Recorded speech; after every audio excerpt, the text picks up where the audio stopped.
Hi ಸ್ನೇಹಿತರೆ, ಎಲ್ಲರಿಗೂ ನಮಸ್ಕಾರ. ಇವತ್ತಿನ ವಿಡಿಯೋ ಬಹಳ ರೋಚಕವಾಗಿದೆ. ಏನೆಂದರೆ, ಋಷಿಗಳಿಗೆ ಅಹಂಕಾರ ಬಂದಾಗ ಶಿವನು ಹೇಗೆ ಅವರನ್ನು ಪರೀಕ್ಷಿಸಿದ ಎಂದು ಈ ವಿಡಿಯೋದಲ್ಲಿ ತಿಳಿದುಕೊಳ್ಳೋಣ. ದಯವಿಟ್ಟು ಯಾರು ಸ್ಕಿಪ್ ಮಾಡದೆ ಈ ವಿಡಿಯೋನ ನೋಡಿ. ಒಂದು ಕಾಲದಲ್ಲಿ ದಾರುಕ ಅರಣ್ಯದಲ್ಲಿ ಮಹರ್ಷಿಗಳು ವಾಸಿಸುತ್ತಿರುತ್ತಾರೆ. ಅವರು ಬಹಳ ತಪಸ್ಸು ಮಾಡುತ್ತಿರುತ್ತಾರೆ. ಯಜ್ಞಗಳು, ಹೋಮಗಳು, ಮಂತ್ರಗಳನ್ನು ಎಲ್ಲವನ್ನೂ ಜೀವನದ ಭಾಗವಾಗಿರುತ್ತದೆ. ಆದರೆ ನಿಧಾನವಾಗಿ ಅವರೊಳಗೆ ಒಂದು ಬದಲಾವಣೆ ಶುರುವಾಗುತ್ತದೆ. ಅವರು ಯೋಚಿಸಲು ಶುರು ಮಾಡುತ್ತಾರೆ. ನಾವು ದೇವರನ್ನು ನಂಬಬೇಕಾ?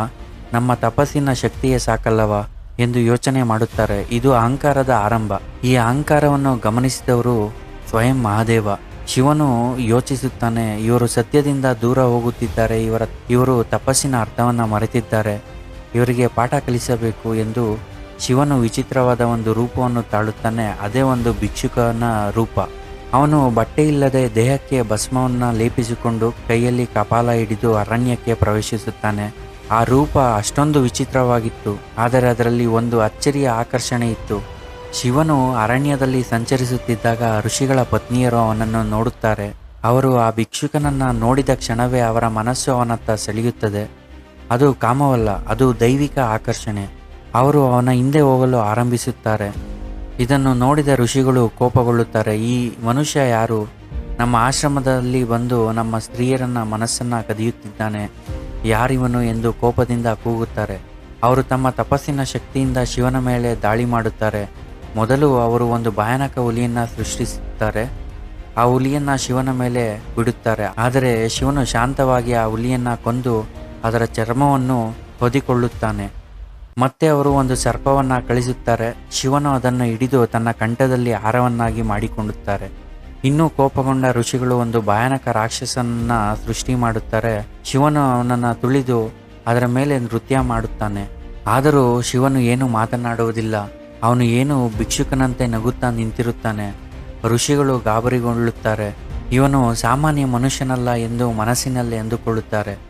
ಅಂತಿಮವಾಗಿ ಶಿವನು ತನ್ನ ನಿಜ ಸ್ವರೂಪವನ್ನು ತೋರಿಸಿದಾಗ ಅದು ಮಹಾದೇವನ ದಿವ್ಯ ರೂಪ.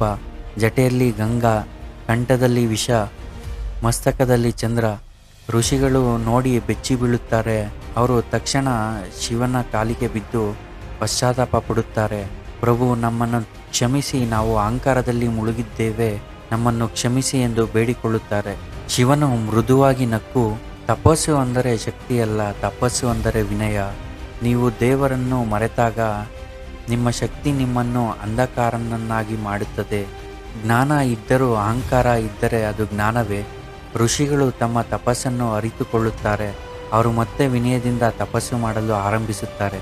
ಸ್ನೇಹಿತರೆ, ಈ ಕತೆ ನಮಗೆ ಏನು ಹೇಳುತ್ತೆ?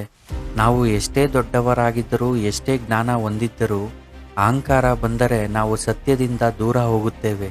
ಆದ್ದರಿಂದ ಶಿವನು ನಮಗೆ ಕಲಿಸುವ ಮಹತ್ವದ ಪಾಠ ವಿನಯವೇ ನಿಜವಾದ ಮಹತ್ವ. ಸ್ನೇಹಿತರೆ, ನೋಡಿದ್ರಲ್ಲ ಈ ಕತೆ ಎಷ್ಟು ಸುಂದರವಾಗಿತ್ತು ಎಂದು.